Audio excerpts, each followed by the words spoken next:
ఏ పరిస్థితి ఉంటుంది. ఇక జగిత్యాల చైర్పర్సన్ అభ్యర్థి పేరు షీల్డ్ కవర్లో ఉందట. మున్సిపల్ పీఠంపై ఉత్కంఠ. సవంత్ మంత్రి అడ్లూరితో వేర్వేరుగా జీవన్ రెడ్డి ఎమ్మెల్యే సంజయ్ భేటీ అట. జీవన్ రెడ్డితో ఫోన్లో మాట్లాడిన కాంగ్రెస్ ఇన్ఛార్జ్ మీనాక్షి నటరాజన్. ఆ ఇద్దరు నేతలకు హైకమాండ్ అల్టిమేటం అట. ఆసక్తిగా మారిన జగిత్యాల మున్సిపల్ పాలిటిక్స్. జెండా మోసినోళ్ళకే న్యాయం జరగాలట. MLC Jeevan Reddy. Jagtial municipal chairman ఎన్నిక కాంగ్రెస్ పార్టీలో కాకరేపుతుంది. హంగ్ ఏర్పడిన జగిత్యాల రాయికల్ మున్సిపాలిటీలను ఎలాగైనా కైవసం చేసుకోవాలని హైకమాండ్ ఫోకస్ పెట్టింది. అయితే చైర్మన్ పీఠం కోసం ఇటు ఎమ్మెల్సీ జీవన్ రెడ్డి, అటు ఎమ్మెల్యే సంజీవ్ వర్గాలు మధ్య పోరు పతాక స్థాయికి చేరింది. ఈ పంచాయతీ ఆదివారం ప్రజాభవన్కు చేరడంతో ఏఐసిసి కార్యదర్శి సచిన్ సవంత్, మంత్రి అడ్లూరి లక్ష్మణ్ కుమార్, ఎమ్మెల్సీ జీవన్ రెడ్డి, ఎమ్మెల్యే సంజయ్తో వేర్వేరుగా భేటీ అయ్యారు. దీంతో కొన్ని రోజులుగా కొనసాగుతున్న వివాదానికి ఎట్టకేలకు తెరపడింది. పార్టీ అంతర్గత విషయాలను రోడ్డుపైకి తీసుకురావడంతో కేడర్లో అయోమయం నెలకొంది.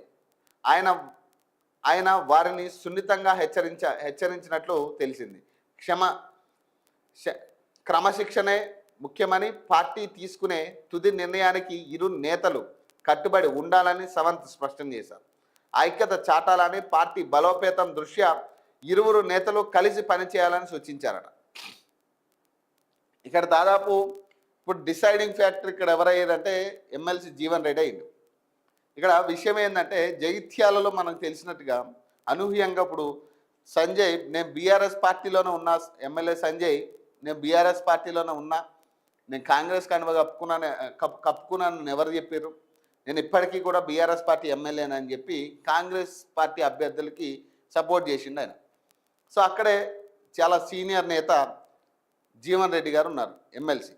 సో ఆయన ఏం చేసిండు, సరే నువ్వు బీఆర్ఎస్లో ఉండి మా పార్టీ నాయకులకి, మా పార్టీ బీఫామ్ ఇచ్చిన నాయకులకి మీరు సపోర్ట్ చేస్తే, అభ్యర్థులకు మీరు సపోర్ట్ చేస్తే, నేను కూడా ఇండిపెండెంట్ ఎవరైతే ఉన్నారో ఇండిపెండెంట్కి సపోర్ట్ చేస్తాను. ఇండిపెండెన్స్ తరఫున జీవన్ రెడ్డి తిరిగిండు ఇండిపెండెన్స్ని గెలిపించడానికి. అక్కడ ఏమైంది, అనూహ్యంగా హంగ్ ఏర్పడింది. దాదాపు ఇప్పుడు డిసైడింగ్ ఫ్యాక్టర్ అంతా కూడా ఇప్పుడు జీవన్ రెడ్డి క్యాడర్ చేతిలో ఉంది.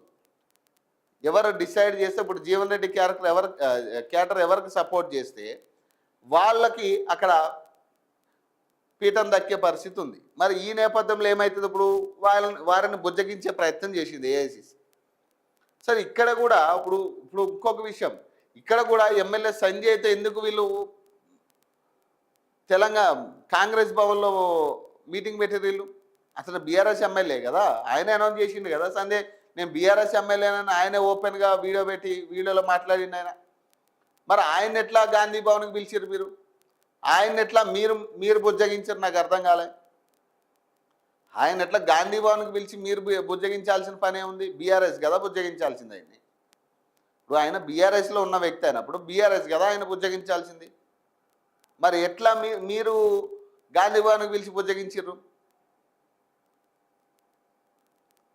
పైకేమో ప్రజల్ని మభ్యపెట్టి ఇష్టారాజ్యం మాట్లాడుతూ ఉన్నారు.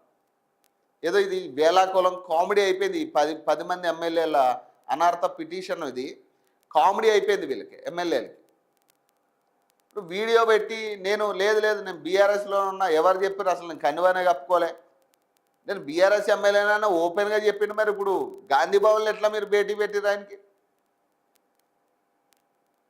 అసలు ఏం జరుగుతుంది తెలంగాణ రాష్ట్రంలో? ఇప్పుడు 16